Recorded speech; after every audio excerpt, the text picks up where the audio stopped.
Bago panoorin, tandaan na ito ay isang video ng nobela na may larawan, kaya ang mga imahe ay maaaring hindi tumugma sa nilalaman ng audio. Mag-focus sa mga kapanapanabik na detalye ng kwento. Sana'y masiyahan kayo sa panunood.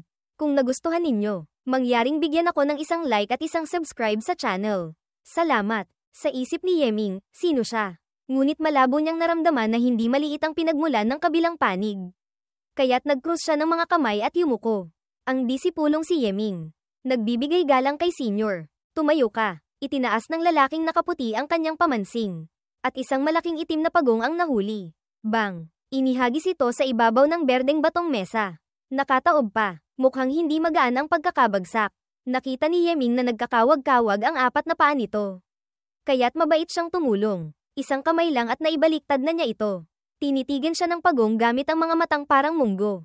Hindi ko alam kung guni-guni lang ba o ano. Ngunit naramdaman ni Yeming na ang tingin ng pagong na ito ay puno ng pagkasuklem. Lintik, mabait na nga akong tumulong sa iyo. Nang ahas ka pang kamuhian ako. Nanlisik ang mga kilay ni Yeming. Iniabot ang kamay at muling itinumba ito. Humarap ang lalaking nakaputi. Ang kanyang mukha ay napakalabo. Kahit anong tingin ni Yeming, hindi niya ito gaanong makita ng malinaw. Ngumiti ang kabilang panig at sinabi, "Nagalit mo ang badawang, 8 dakilang hari. Paanong tutulungan ka niya?" "Badawang, tutulungan ako." "Ano?" Naguguluhan si Yeming. Kalmadong sinabi ng lalaking nakaputi, "Yung demon god sa Tianyuan na iyon. Siya ay isang sinaunang masamang dragon na nagngangalang Fesi, Shigo manlalason na sinauna. Dati siyang nanggulo sa Ancestral Origin Continent, nasugatan ng isang malakas na nilalang. Kaya't nagtago siya sa lupa para magpagaling. Nang magkawatak-watak ang Ancestral Origin, ang mga tao sa Tianyuan Continent ay napakasama ng swerte. Sakto itong lugar kung saan nagtatago si Shigo. Ngayon, napakalakas na ni Shigo. Nasa peak na siya ng Eternal Nine Realms. At naghahangad siyang makaabot sa Eternal Realm." Nagulat si Yeming. "Senior, hindi maaaring hayaan siyang maging isang malakas na nilalang na nasa antas ng Diyos. Kung hindi, matatapos na ang Tianyuan Continent." Ngumiti ang lalaking nakaputi at sinabi, "Ang badawang ay itong pagong na nasa harap mo." Noon, siya ay kalaban ni Shigo. Isa laban sa isa. Napatalon si Yeming sa gulat. "Ano? Itong pangit na pagong sa harap ko, ay kalaban pala ni Shigo. Kung gayon, hindi ba't napakalakas niya?" Sa pag-iisip nito, dali-dali niyang muling itinayo ang pagong. Ngumiti ng may paggalang at sinabi, "Badawang senior, ang inyong lingkod po ay hindi nakakilala. Huwag po kayong magalit. Huwag po kayong magalit." Tumingala ang pagong gamit ang mga matang parang munggo. Matalim siyang tinitigan ng ilang beses. Nagpatuloy ang lalaking nakaputi. "Orihinal na mayroon na kaming plano na puksain si Shigo. Kahit wala ka pang dumating para magsumbong. Kikilos pa rin kami sa pagkakataong ito. Ngunit, yamang handa kang makialam. Ipapaubaya na namin ito sa iyo. Subalit, may isang kondisyon, kailangan mo munang sumang-ayon." Dali-daling sinabi ni Yeming. "Senior, mangyaring sabihin. Gamit ang pagpatay kay Shigo, kailangan mong gawing pangunahing relihiyon sa Tianyuan Continent ang Hao Tianjiao." Sinabi ng lalaking nakaputi, kailangang malaman nila, kung wala ang Hao Tianjiao, lahat sila ay kakainin ni Shigo. Nayanig ang puso ni Yeming. Agad niyang naunawaan ang ambisyon ng kabilang panig. Nagtanong siya, "Maaari ko po bang malaman kung sino si senior?" Ngumiti ang lalaking nakaputi at sinabi, "Ako ang lingkod sa ilalim ng Supreme Emperor. Malalaman mo rin sa hinaharap. At saka, lubos kang pinahahalagahan ng Supreme Emperor. Sa iyong paglalakbay, marami nang tumulong sa iyo. Ang kaunting kabutihang loob na ito, kailangan mong tandaan." Natural lamang na naunawaan ni Yeming. Dati, marami na siyang nakuha na benepisyo. Kaya dali-dali siyang tumango. Naiintindihan po ng disipulo. "Sige, umalis ka na." Pagkasabi nito, naglaho ang mga anino sa paligid. Muling bumalik si Yeming sa loob ng silid. At sa harap niya, isang pagong ang nakatitig sa kanya gamit ang mga matang parang munggo. Hindi maganda ang tingin. Alam ni Yeming na hindi iyon panaginip kanina. Kaya dali-dali niyang itinaas ang pagong gamit ang 2 kamay.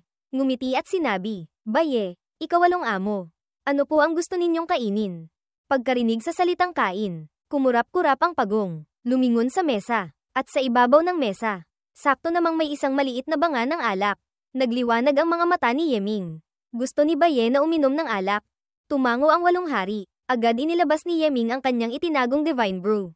Nagsalin ng isang tasa, at inilagay sa mesa. Gumapang ang pagong na iyon. Sinubukan, at malakas na uminom ng isang tasa ng alak. Sandali lang. Naubos na niya ito. Pumalakpak si Yeming at pinuri.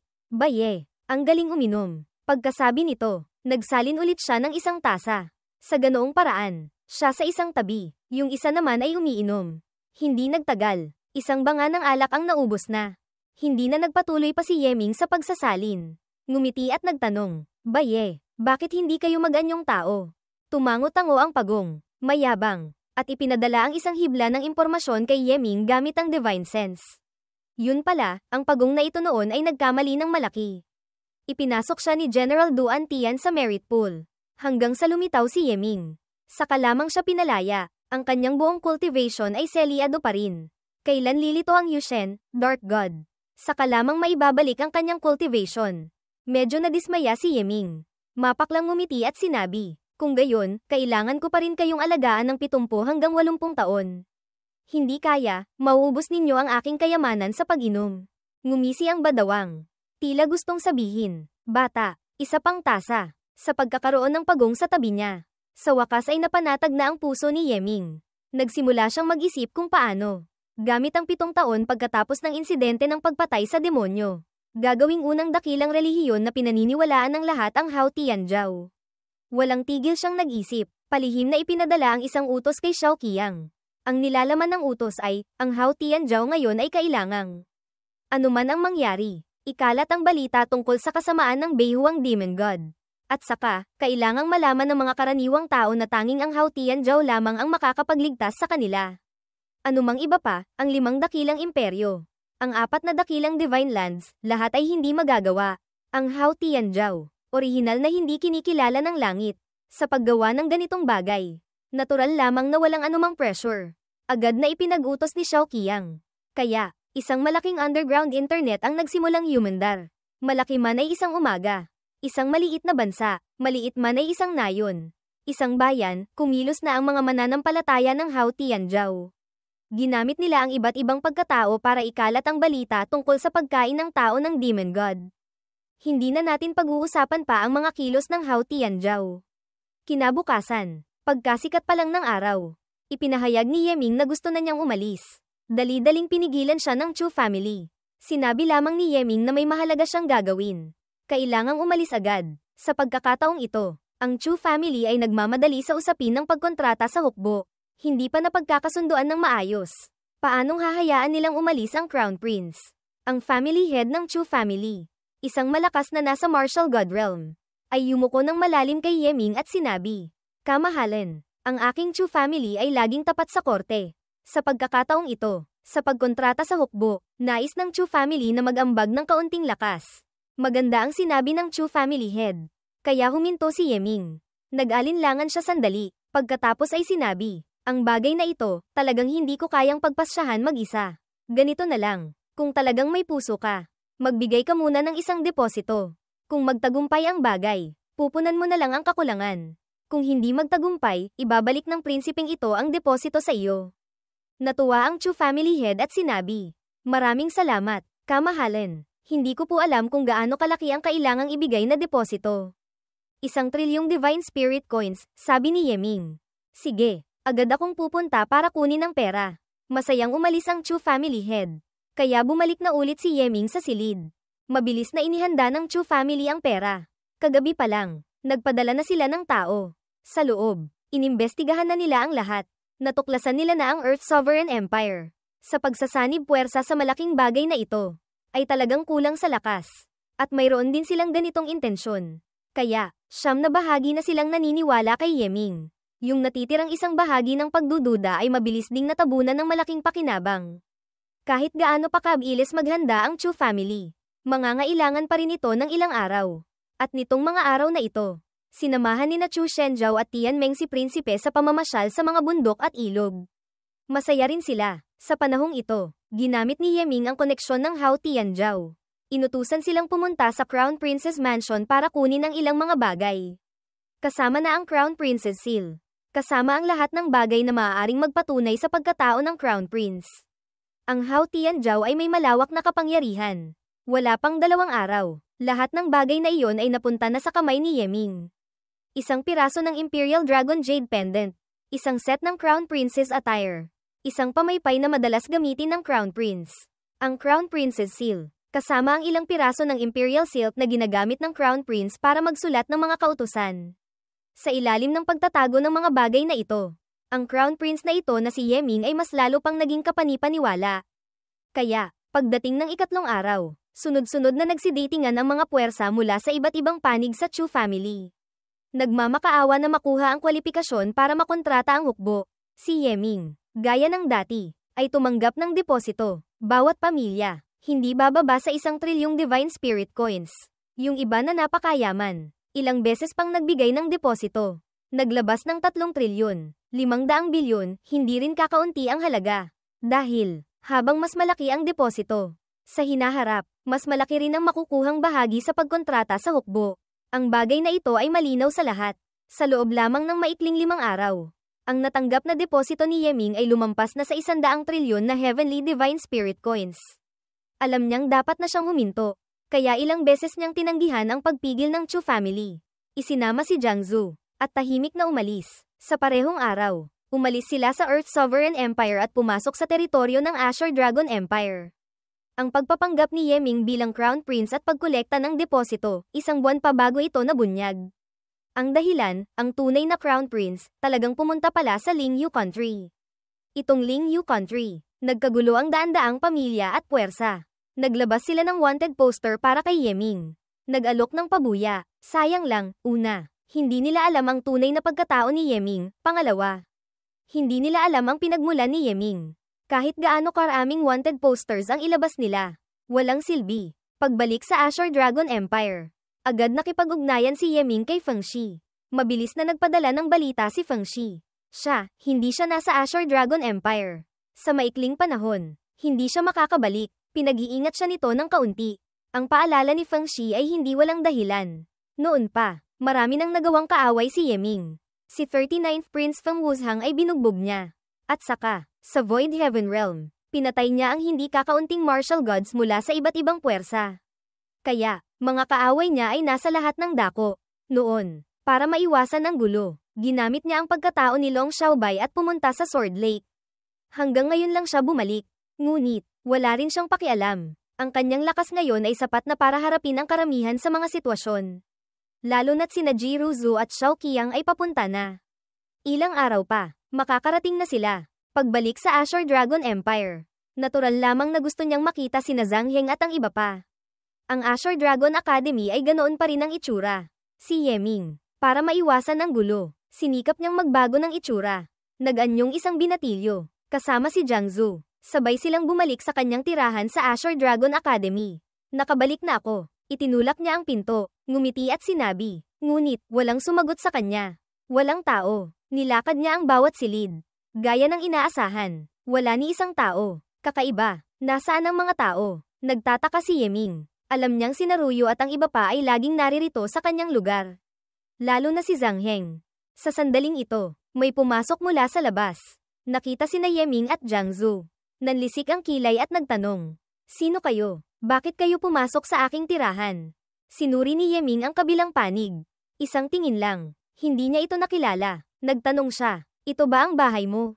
Yung dating nakatira rito. Nasaan na? Yung dating nakatira rito. Natigilan ang kabilang panig. Sina Zhang Heng ba ang sinasabi mo? Oo, kilala mo sila. Dali-daling nagtanong si Yeming. Nawala ang galit ng taong iyon. Sinabi, yung mga hinahanap mo, matagal nang wala rito. Wala na. Saan sila nagpunta? Si Zhang Heng, matagal nang pinaalis sa Azure Dragon Academy. Hindi alam kung nasaan na. Si Bing Xian, nagtapos na. Bumalik na sa Yin Yang Sect.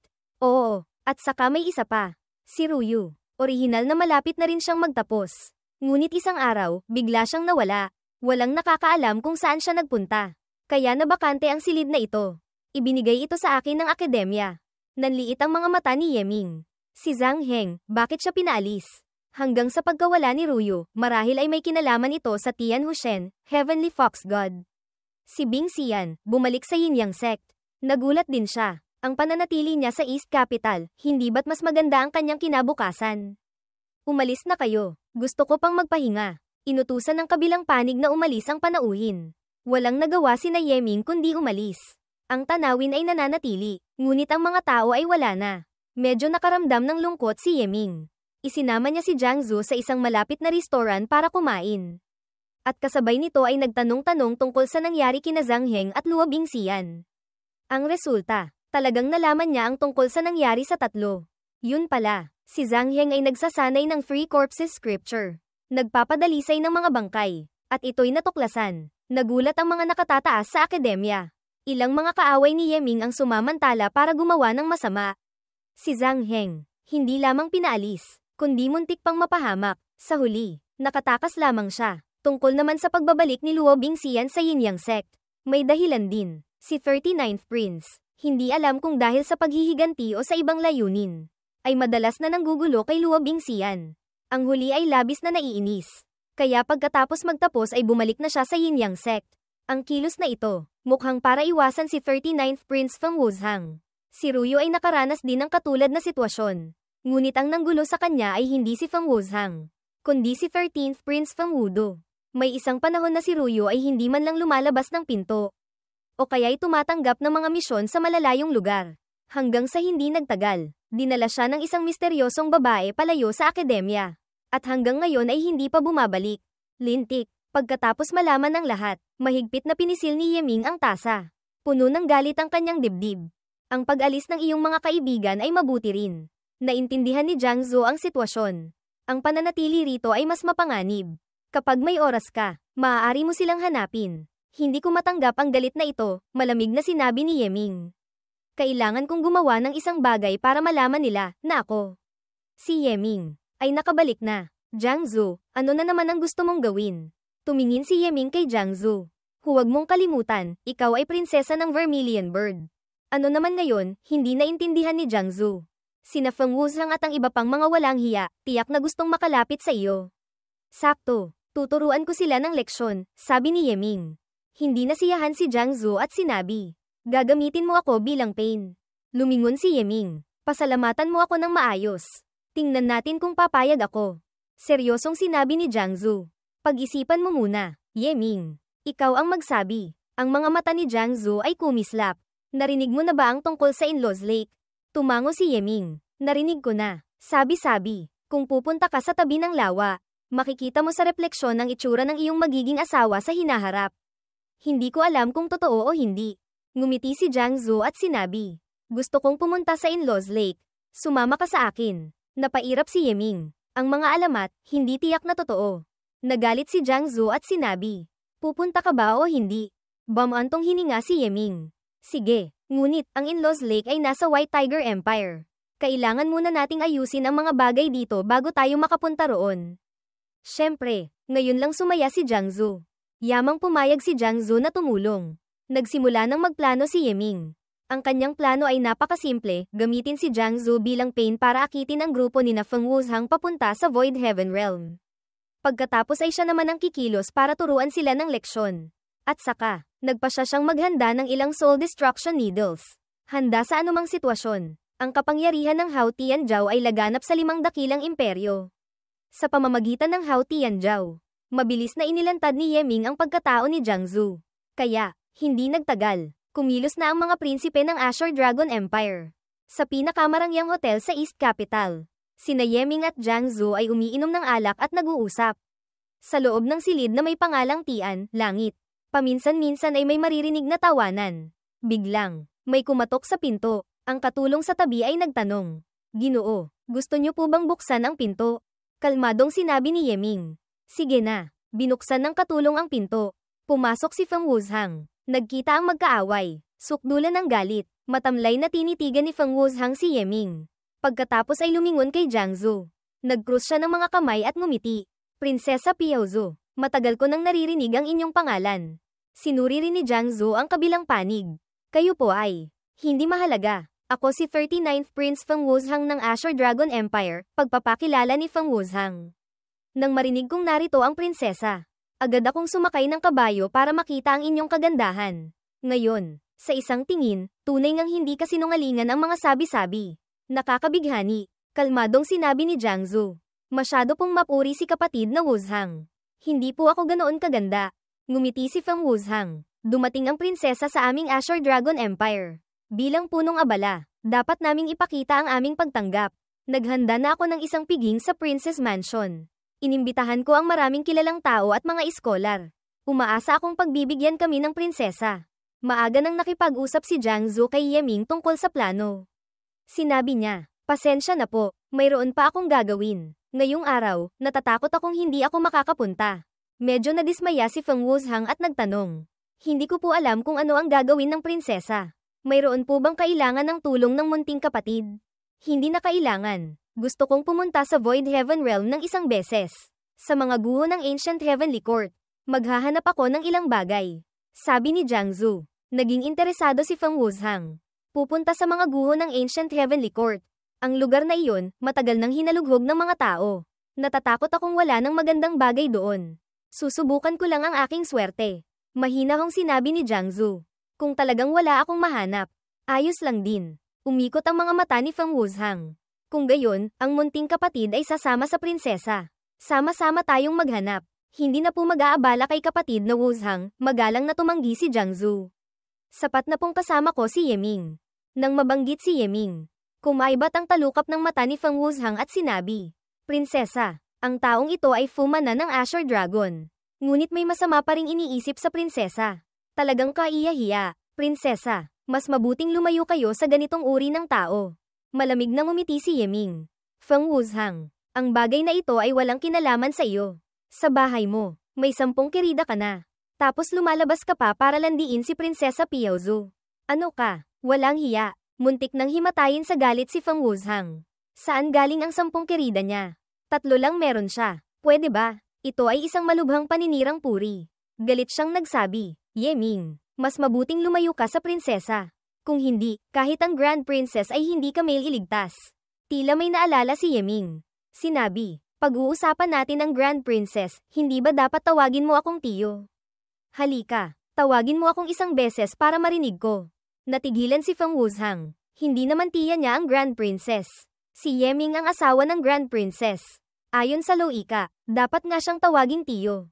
Ngunit, kahit ganoon pa ang Loika, paano niya ito iisipin? Napakasama ng pakiramdam. Muntik na siyang masuka. Sino ka? Tiyo. Halos mapatalon si Feng Wuzhang sa galit. Nagsasalita ka ng kalokohan. Hindi mo inaamin. Walang problema. Nagkibit balikat si Yeming. Sa kabilang banda, hindi ko rin naman gusto ang pamangking tulad mo. Mas mabuting lumayo ka ng husto. Muntik nang samuka ng dugo si Feng Wuzhang. Ang kanyang mga ngipin ay nagngangalit. Nanginginig. Gusto niyang sumugod at bugbugin si Yeming. Mahinang tumawa si Jiang Zhu at sinabi, huwag na kayong mag-away. Kung ganyan kainit ang ulo ni kapatid na Wuzhang, kung gayon. Sabay na tayong pumunta sa Void Heaven Realm. Sige, tuwang-tuwa si Feng Wuzhang at sinabi, ang munting kapatid ay may mapa ng Void Heaven Realm. Maaari rin akong magdala ng ilang mga tauhan para magbantay. Mas marunong akong magturo ng daan kaysa kay Yeming na ito. Nakasimangot na tumalikod si Yeming. Si Feng Wuzhang naman ay mayabang na nagpatuloy. Prinsesa, kung hindi kayo nagmamadali, bakit hindi muna kayo pumunta sa aking munting mansyon at maupo sandali? Sinabi ni Jiang Zhu, hindi na kailangan. Kapatid na Wuzhang, mauna ka nang maghanda. Aalis tayo pagkalipas ng 3 oras Chino. Tumango si Feng Wuzhang. Sige. Agad akong maghahanda. Hindi nagtagal pagkaalis ni Feng Wuzhang. Masaya ang mukha ni Yeming. Yun pala, dumating si Chu Hao. Si Chu Hao, noong nakaraang taon pa umalis sa Azure Dragon Academy. Bumalik pa rin sa kanyang Yan Prefecture para maging prefecture head. Maituturing na may magandang kinabukasan. Pagdating pa lang ni Yeming sa teritoryo ng Azure Dragon, ipinaalam na niya kay Chu Hao. Agad namang dinala ni Chu Hao si Siyang Siyang para makipagkita. Kuya, si Chu Hao ay matagal nang lumaki. Ang kanyang taas ay halos kapantay na ni Yeming. At saka, naging gwapo rin siya. Uminit ang puso ni Yeming. Niyakap niya ito ng mahigpit. Itong munting kapatid na ito, hindi ba't sinabi kong huwag kang pumunta sa panganib? Kinamot ni Chu Hao ang kanyang ulo. Matagal ko nang hindi nakikita si kuya. Sobrang miss na kita. Kami ni Siyang Siyang. Nag-usap kami. Tapos pumunta na kami. Ngumiti si Yeming at ipinakilala si Jiang Zhu. Ito si Jiang Zhu, prinsesa ng Vermilion Bird Empire. Muntik nang makagat ni Chu Hao ang kanyang dila. Sa isip niya, ang kuya ko, ang galing talaga. Ang mga babae sa tabi niya, isa-isang mas maganda. At saka, marangal pa ang katayuan. Isang prinsesa, nagbibigay galang kay prinsesa kamahalin. Nagbigay pugay sina Chu Hao at Siyang Siyang. Si Jiang Zhu ay talagang hindi mayabang. Tumango-tango, hindi na kailangan ng formalidad. Kayo ay mga kaibigan ni Yeming. Mga kaibigan ko na rin. Ngumisi si Chu Hao. Hindi kami magkaibigan. Siya ang aking tunay na kapatid. Napairap si Yeming. Tama na ang daldal. Tinatanong kita. Ang pagiging prefecture head, ayos lang ba? Mapaklang ngumiti si Chu Hao. Noong huling kaguluhan ng mga demonyo, ang mga mamamayan ay nagkalat kung saan-saan. Malubha ang mga nasawi at pinsala. Nitong mga nakaraang panahon, abala ako sa pag-aayos. Ang ganitong bagay, dapat may inaayos ang mga nasa itaas. Hindi ba? Galit na sinabi ni Chu Hao. Noong huling kaguluhan ng mga demonyo, malaki ang pinsala sa Yan Prefecture. Nagbigay ang korte ng 10 bilyong mga martial god coin para sa tulong. Ngunit alam mo ba, kuya, yung perang iyon, sunod-sunod na kinupit. Pagdating sa prefecture sa itaas, 100 milyon na lang ang natira. 100 milyon. Anong magagawa noon? Ngayon, problemado ako. Nagulat si Yeming at nagtanong. Ganoon sila kasama. Malamig na ngumiti si Chu Hao. Hindi lang masama, talagang walang konsensya. Mahinang bamantong hininga si Yeming. Ang pamamahala ng imperyo, kahit saan ay pareho lang. Masasanay ka rin. Minsan, gusto ko talagang sumali sa Hao Tianjiao. Bugbugin yung mga yon na puro kabutihan ang sinasabi pero sa katotohanan ay mas masahol pa sa mga bandido, sabi ni Chu Hao. Sinabi ni Yeming, huwag kang magsalita ng kung ano-ano. Ang pagsali sa Hao Tianjiao, iyon ay pagiging traidor. Mahahatulan ka ng kamatayan. Suminghal si Chu Hao. Hindi ako natatakot. Medyo nag-isip si Yeming. Ngayon, hawak niya ang Hao Tianjiao. Kung pasasaliin niya si Chu Hao, hindi na masama. Maaari rin siyang alagaan ng kaunti. Ngunit, ang bagay na ito ay hindi maaaring gawin sa harap ni Jiang Zhu. Sinabi niya, bumalik ka muna sa Yan Prefecture. Tungkol sa bagay dito, pupuntahan kita. Natuwa si Chu Hao. Sige, kuya, kailangan mong pumunta sa Yan Prefecture. Maraming mga dating kakilala ang gustong makita si kuya. Tumango si Yeming. Tiyak na pupunta ako. Habang nag-uusap sina Yeming at Chu Hao. Sa isang lihim na lugar sa Void Heaven Realm. 5 binatilyo ang magkakasamang nakaupo. Kung naroon si Yeming, makikilala niya ang dalawa sa kanila, ang Great Emperor ng Vermilion Bird at ang Great Emperor ng Azure Dragon. Tahimik na nakaupo ang 5. Unang nagsalita ang Great Emperor ng Azure Dragon. Tayong 5, hindi bababa sa 1,000 taon na tayong hindi nagtitipon. Great Emperor ng Vermilion Bird. Munting insekto, huwag ka nang magdrama pa. Sabihin mo na agad ang pakay. Tumango ang Great Emperor ng Azure Dragon. Tiyak na ang lahat sa inyo, sariwa pa rin sa alaala ang kaguluhan ng mga demonyo noon pa. Hindi ba? Ang Great Emperor ng Black Tortoise ay isang binatilyong nakaitim na damit. Nagtanong siya, hindi kaya, may bago na naman silang kilos. Great Emperor ng Azure Dragon. Nakatanggap na ako ng balita. Ang Beast Emperor ay matagumpay ng nais-anib ang will ng Taya Great World. Naghahanda siyang salakayin ang Tianyuan Continent. Ang lakas ng Beast Emperor. Bagamat malakas, ngunit hindi sapat para katakutan natin, sabi ng Great Emperor ng White Tiger. Hindi kaya, may iba pang masamang balita. Bamantong hininga ang Great Emperor ng Azure Dragon. Yung Beast Emperor na iyon, napakatuso. Nakikipagsabuatan siya sa isang Demon Emperor sa battlefield ng mga demonyo. Nagkasundo silang sabay na salakayin ang Tianyuan. Ano? Nagulat ang ibang mga Great Emperors. Paano nangyari iyon? Great Emperor ng Azure Dragon. Ang balita ay 10% mapagkakatiwalaan. Great Emperor ng Vermilion Bird.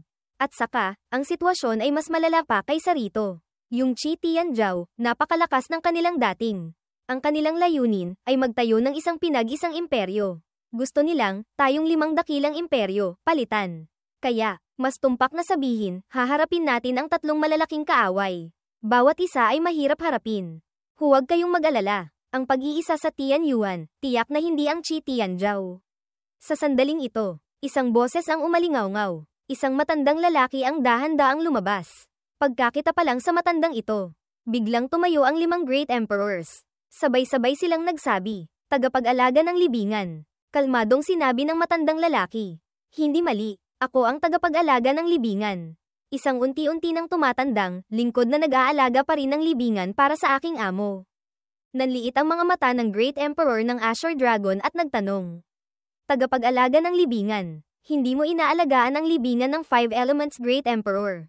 Tumakbo ka rito para ano? At saka, paano mo nalaman na narito kami nagtitipon?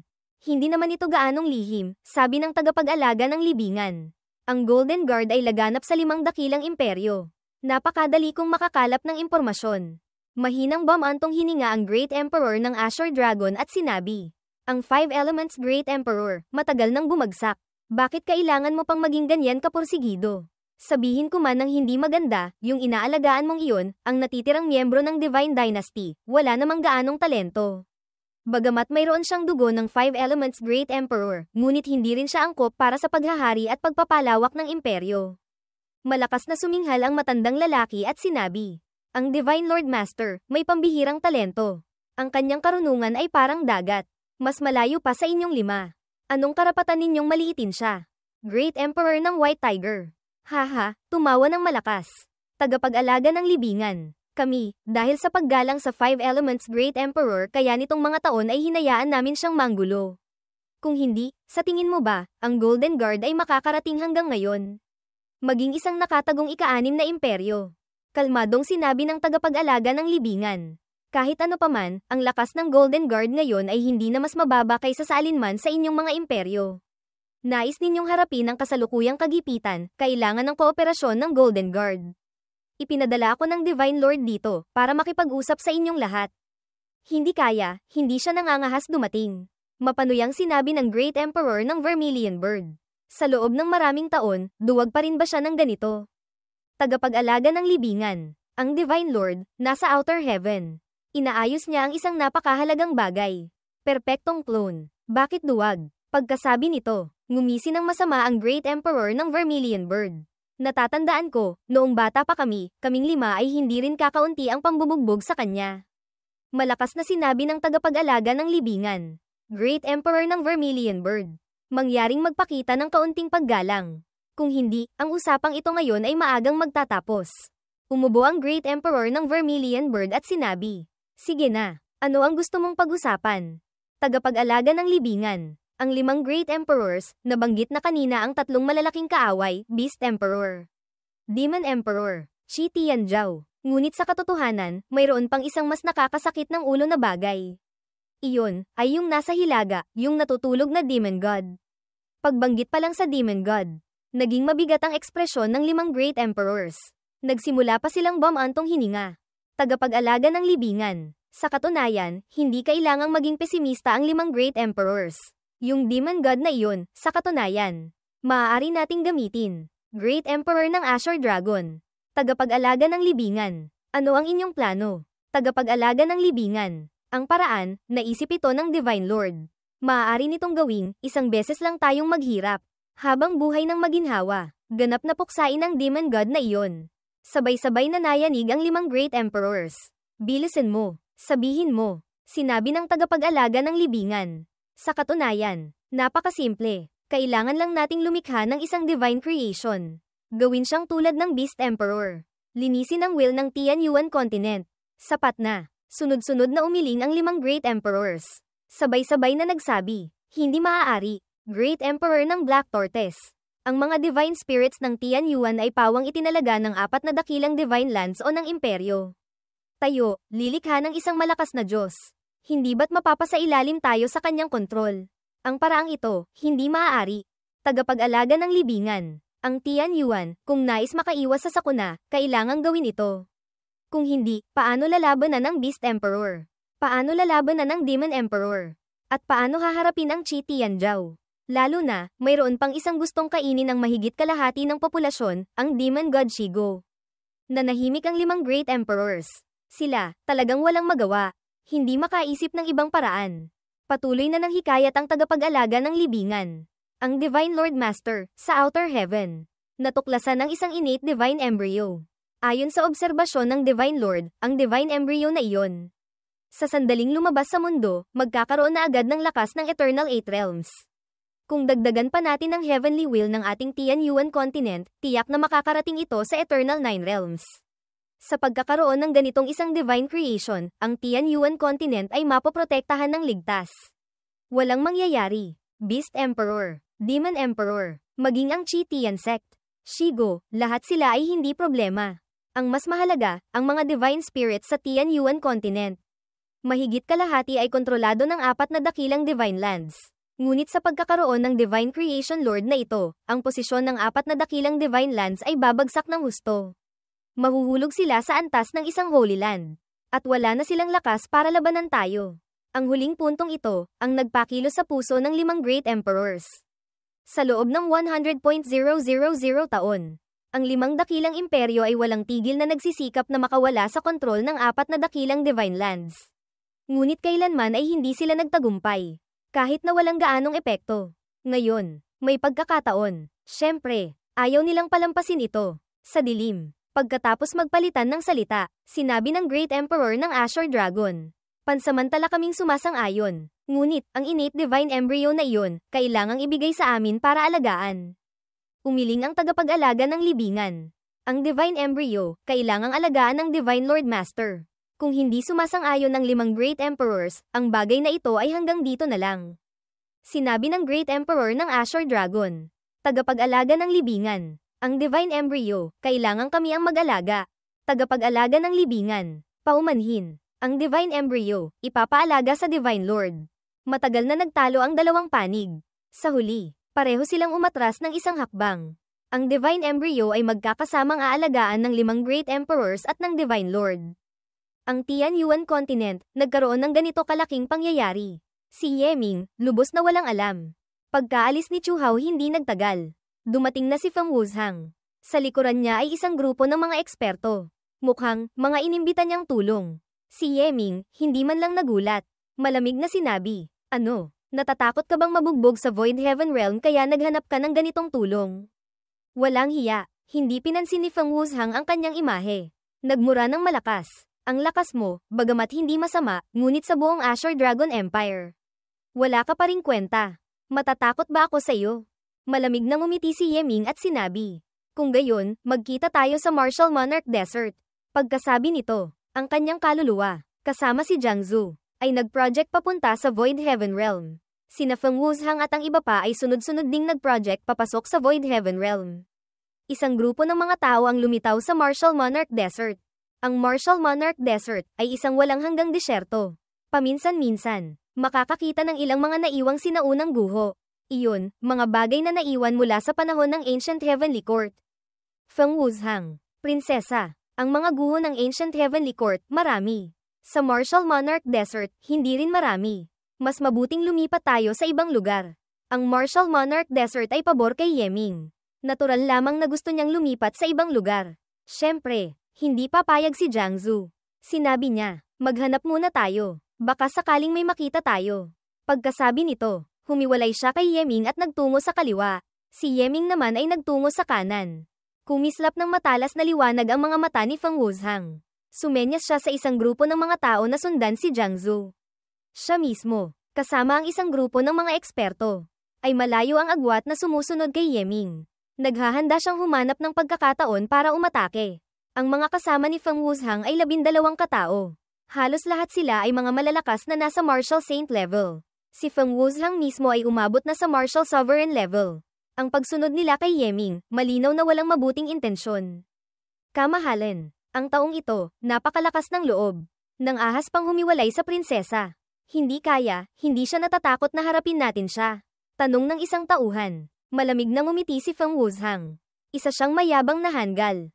Akala niya, dahil may kaunting kakayahan, kaya na niyang maghari-harian sa buong mundo. HMPH. Mamaya, ipapatikim ko sa kanya ang lasa ng Soul Destruction Array. Tandaan ninyo, huwag ninyo siyang basta-basta patayin.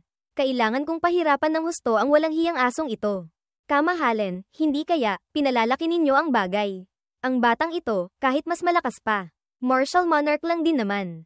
Kahit sa Martial Monarch Desert, sino man sa atin ay kayang-kaya siyang hulihin, sabi ng isang tauhang hindi alam ang mga nagawa ni Yeming. Matamlay na tinitigan siya ni Feng Wuzhang at sinabi, hinding-hindi dapat maging pabaya, alam nyo ba, noong nakaraan. Sa Martial Ancestor Plains, gaano karaming martial gods ang napatay niya? Ano? Sa Void Heaven Realm, nakapatay na siya ng martial god. Agad nagbago ang mukha ng tauhang iyon. Nagpakita ng malalim na takot.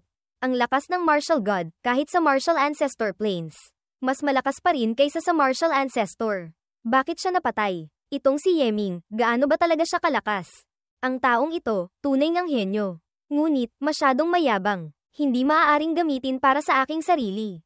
Kaya, kailangang puksain. Nakuha niyo na ba ang Soul Destruction Needles? Maghanda kayo. Kapag natuklasan ninyong gusto niyang tumakas, agad siyang lipulin, mabangis na sinabi ni Feng Wuzhang. Opo, sumunod ang lahat. Naglalakad si Ye Ming sa disyerto. May malamig na ngiti sa kanyang mukha. Alam niyang tiyak na kikilos si Feng Wuzhang. Kung siya si Feng Wuzhang, kikilos din siya. Iniisip niya kung paano tuturuan ng leksyon si Feng Wuzhang, o kaya'y diretsahan na lang siyang patayin. Biglang umalingaw-ngaw sa kanyang isip ang boses ng Heavenly Court Will. Trial Taker Ye Ming. Sa Martial Monarch Desert, may isang palasyong nakatago sa espasyo-oras. Kung makakapasok ka sa loob, maaari kang maging may-ari ng palasyo.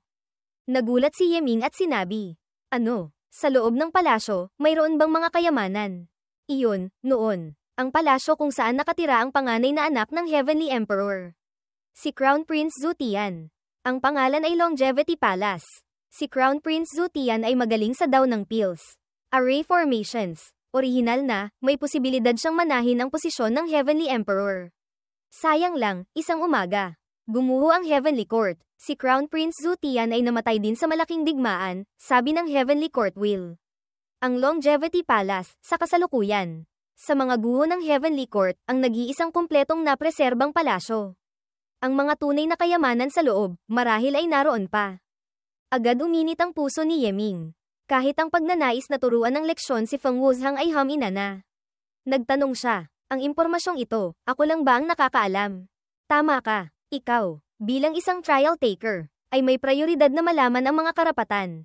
Ang iba, hindi nila malalaman ang kaugnay na impormasyon, sabi ng Heavenly Court Will. Ngunit, hindi ka rin dapat maging pabaya sa iba. Kung sapat ang swerte nila, maaari rin nilang mahanap ang Longevity Palace. Paano makakahanap at makakapasok sa Longevity Palace? Tanong ni Ye Ming. Ang susi, bawat 12 oras Chino. Ang Longevity Palace ay lilito ng random sa anumang punto ng Martial Monarch Desert. Kaya, hindi ko masabi sa iyo ang tiyak na lokasyon. Lahat, ay depende sa swerte. Ang pagpasok sa Longevity Palace, ay medyo mahirap. Kailangang sirain ang Grand Array sa labas ng palasyo, sabi ng Heavenly Court Will. Sa aking alaala, May 13th tao na sumubok pumasok sa Longevity Palace. Ngunit, lahat sila ay nabigo. Tumango-tango si Ye Ming. Naiintindihan ko. Maraming salamat. Muling naglaho ang Heavenly Court Will. Naisip ni Ye Ming na kailangang mabilis niyang paalisin sina Feng Wuzhang at ang iba pa. Kung hindi, makakaapekto ito sa kanyang paghahanap sa Longevity Palace. Nang makitang sapat na ang layo ni Ye Ming, agad sumunod sina Feng Wuzhang at ang iba pa. Kumalat sila. Pinalibutan si Ye Ming sa gitna. Huminto si Ye Ming. Malamig na tiningnan ng ilang tao. Anong problema? Malamig na ngumiti si Feng Wuzhang. Ye Ming, akala mo ba palalampasin kita? Hindi mo ako palalampasin. Ano naman ngayon, mapanuyang sinabi ni Ye Ming. Gamit lamang ang ilang basurang tulad ninyo, gusto nyo akong harapin. Malinaw na minamaliit sila. Agad nagalit sina Feng Wuzhang at ang iba pa. Sumigaw ang isang tauhan. Ye Ming, patay ka na. Ano pa ang ipinagyayabang mo? Boom! Boom! Ang 12 katao ay biglang sabay-sabay na naglabas ng isang array flag. Isang tusok lang sa buhanginan. Sa isang iglap, lumipad ang buhangin. Umikot ang mga bato. Itim na usok ang kumalat. Isang madilim at nakakatakot na puwersa ang bomb-alot sa eksena. Nakaramdam si Ye Ming ng matinding pagkabalisa. Ye Ming, ito ang inihanda namin para sa iyo. Soul Destruction Array. Sa loob ng Soul Destruction Array, hindi ka man lang makakaalis sa Void Heaven Realm. Maaari ka lamang dahan-daang maghintay ng kamatayan. Ang boses ni Ye Ming ay lumabas. Mga Hangul, hindi nyo ba alam na ako ang pinakamagaling sa talismans at arrays? HMPH, kahit gaano ka pa kagaling, mamamatay ka pa rin sa loob. Kumilos na, TSK. Ang 13 katao, kasama si Feng Wuzhang, ay sabay-sabay na nagpakawala ng mga soul-shattering needles kay Ye Ming. Sayang lang, ang mga karayom na iyon, bago pa man makalapit kay Ye Ming, ay pinatalsik na ng protective chi na binuo ng Ruyi Dharma Treasure. Mabilis na nagkalkula si Ye Ming. Perfect 7 Yuan Calculation Array.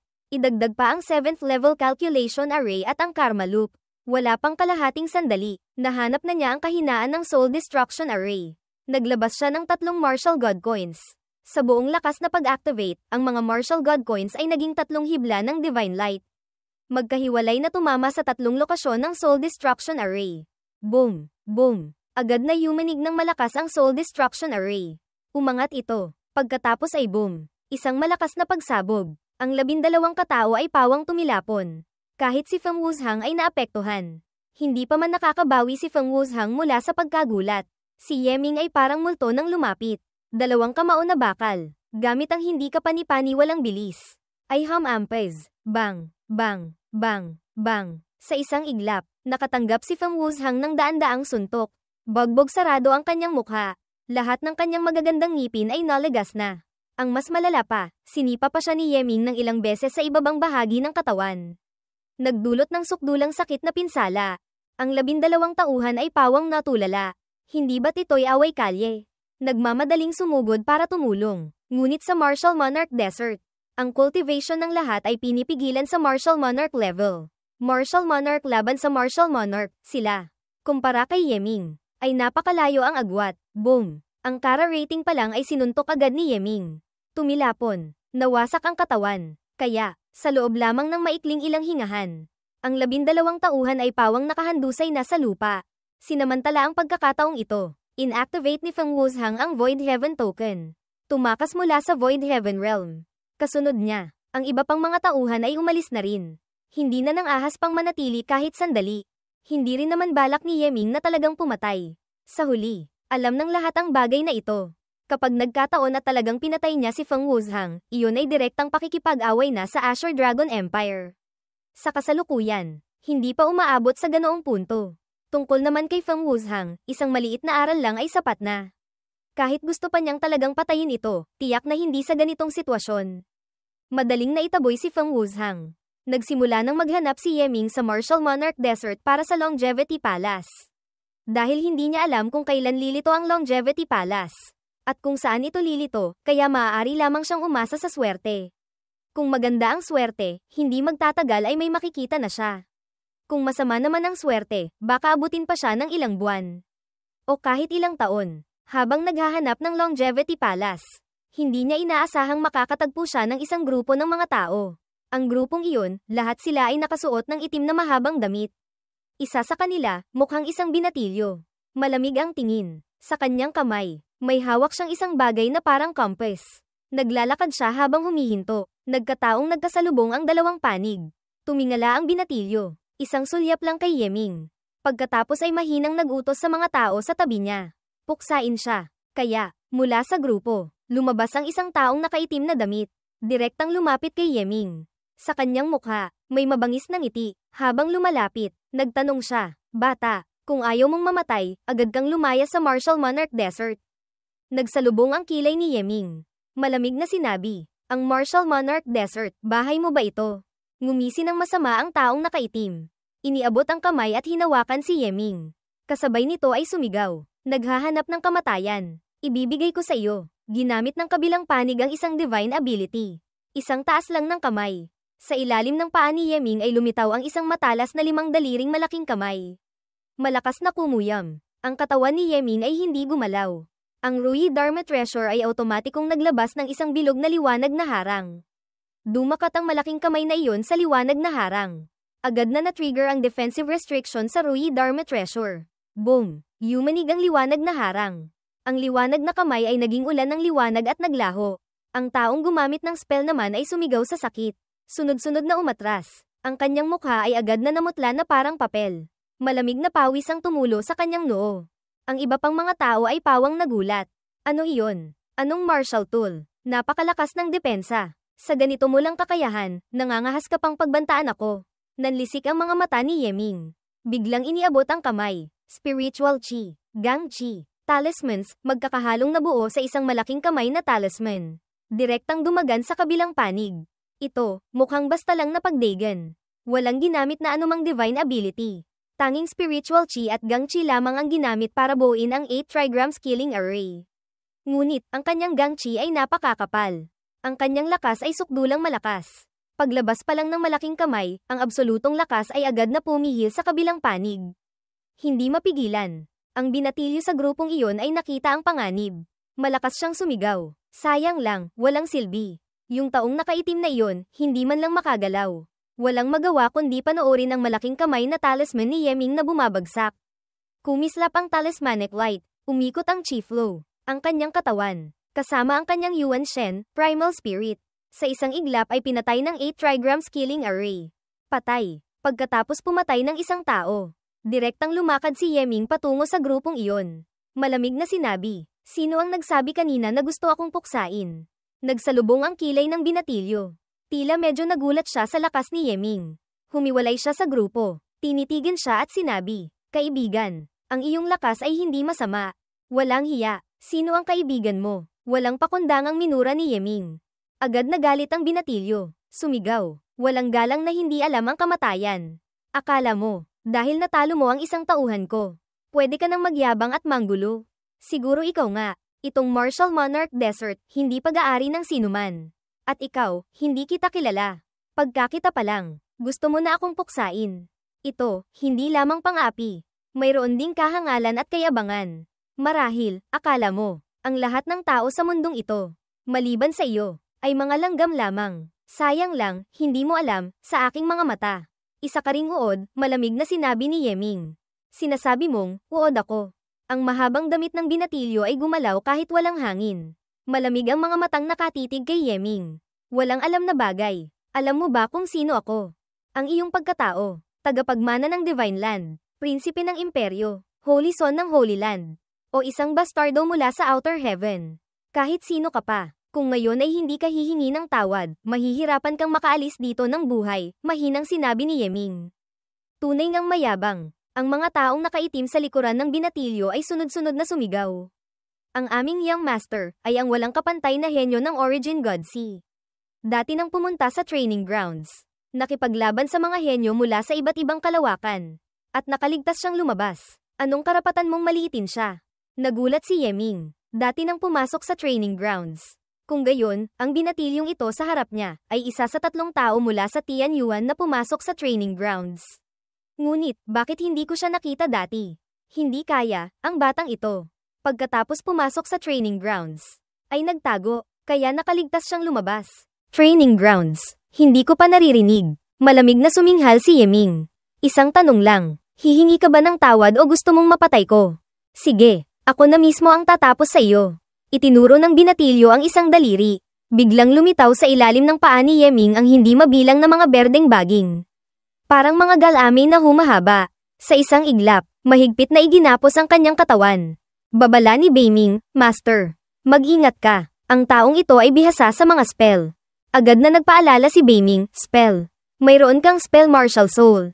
Nagulat si Yeming. Hinayaan niyang pumulupot ang mga baging na iyon. Hindi niya ito pinansin. Mayabang na sinabi ng binatilyo. Hindi mali, nakapasok na ako sa ika-4 na antas ng Martial Soul. Ang spell Martial Soul. Ang aking Martial Soul ay gumagaya sa kalikasan. Kayang magbasa ng mga spell ayon sa aking kagustuhan. Bihasa ako sa mga spell. Ang iyong mga spell, hanggang dyan lang ba? Mapanuyang suminghal si Yeming. Bahagya lamang siyang gumamit ng lakas. At ang mga baging na iyon ay sunod-sunod na naputol. Hindi man lang siya nasugatan. Nagsalubong ang kilay ng binatilyo. Akala mo, dahil sa isang treasure robe, mapipigilan mo na ang aking mga spell. 5 thunders bombard the peak. Crap, mula sa kalawakan. Isang kidlat na kasing laki ng kamao ang bumagsak. Malakas na tumama sa katawan ni Yeming. Nagdulot ng malakas na ingay. Boom! Ang protective light barrier ng Rui Dharma Treasure ay walang tigil na kumikislap. Crap! Isa na namang kidlat ang bumagsak. Sa pagkakataong ito, mas matindi ang atake. Suminghal si Yeming at sinabi, "Ang paggamit ng spell, hindi ba nakakaubos ng lakas? Tingnan natin kung gaano kakatagal makakatagal." Pagkasabi nito, muli niyang inisip si Yi Xiantian bilang paunang target. Isinuot niya ang Talisman Armor. Ang set na ito ng Talisman Armor ay naglalaman ng 9 na sets. 108 layers, na may libu-libong defensive restriction grand arrays sa loob. 108 sets, 81 layers, na may libu-libong killing restriction arrays sa loob. Kasama ang isang set na may 360 layers, na may libu-libong escape arrays at concealment arrays sa loob. Dati, limitado ang kanyang cultivation. Hindi niya magamit ng husto ang epekto ng Talisman Armor. Ngunit ngayon, ang kanyang katawan ay nasa Martial Monarch realm na. Ang kanyang lakas ay katumbas ng napakalakas. Kaya na niyang halos magamit ng husto ang kapangyarihan nito. Ngunit, isang kakaibang eksena ang nangyari. Pagkasuot pa lang niya ng Talisman Armor. Ang Rui Dharma Treasure ay naglabas ng isang kakaibang puwersa. Sa ilalim ng puwersang ito, ang talisman armor ay nahiwalay sa hindi mabilang na kumikinang na mga talisman. Agad silang lahat ay nilamon. Sumigaw si Yeming ng kakaiba. Beiming, anong ginawa mo? Sinabi ni Beiming. Master, ang talisman armor ay maaaring lubos na makadagdag sa Rui Dharma Treasure. Ginagawa itong mas perpekto. Yeming, ang ibig mong sabihin, ang Rui Dharma Treasure ay maaari pang mapataas ang antas. Sa loob ng Rui Dharma Treasure ay may Rui Embryo. Sa teorya, ito ay palaging magiging perpekto. Sabi ni Beiming, ang paglamon sa set na ito ng talisman armor ay malaking tulong dito. Itong hamak na kidlat na ito ay hindi talaga problema.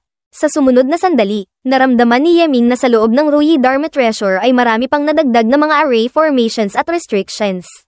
Perpekto silang bumuo ng isang kabuuan. Master, ngayon, ang pag-activate ng Rui Dharma Treasure ay mangangailangan ng pagkonsumo ng talisman coins, sabi ni Beiming.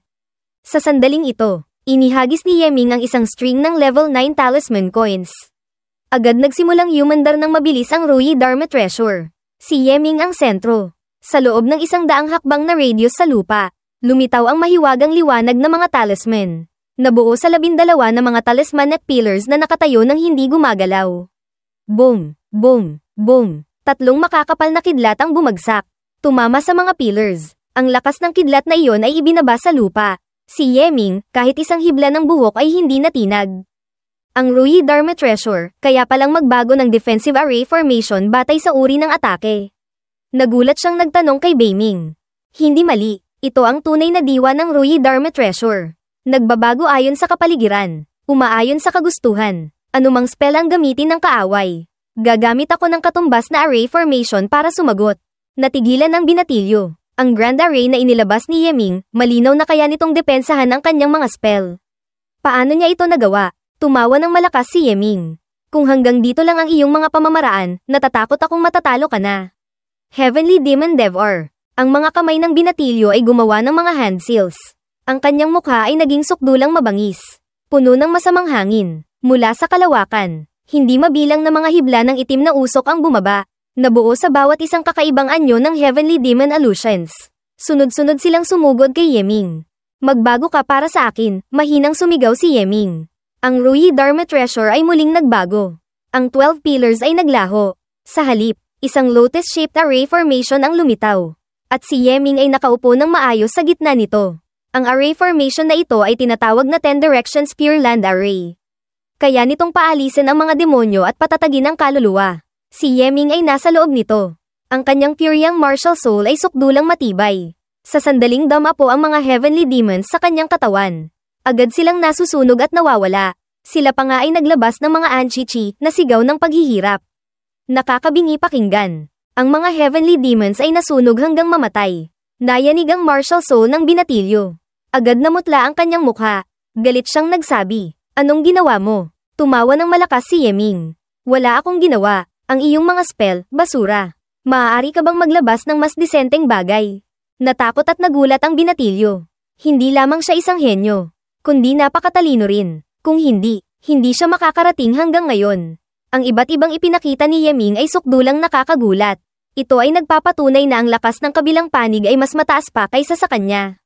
Huminga siya ng malalim. Ang kanyang tono ay naging banayad. Sinabi niya, "Kaibigan, napakagaling mo. Ang aking kilos kanina, ipinapahayag ko ang aking paghingi ng tawad. At handa akong mag-alay ng isang bagay bilang paghingi ng paumanhin." Natigilan si Yeming. Yung sinabi niyang paghingi ng tawad, basta lang niya sinabi iyon. Ngunit hindi niya inaasahan na papayag ang kabilang panig. Ngumisi siya ng masama at sinabi, "Kung gayon, depende sa kung ano ang ibibigay mo bilang regalo." Isang malaking regalo, mahiwagang sinabi ng binatilyo. "Narinig mo na ba ang tungkol sa Longevity Palace?" Nagulat si Yeming sa kanyang puso. Longevity Palace. Alam din ng batang ito ang tungkol sa Longevity Palace. Sa kanyang mukha, walang makikitang ekspresyon. Mahinahong nagtanong, "Anong Longevity Palace?" Tumawa ng malakas ang binatilyo at sinabi, "Ang Longevity Palace ay ang tirahan ng Heavenly Emperor ng Ancient Heavenly Court.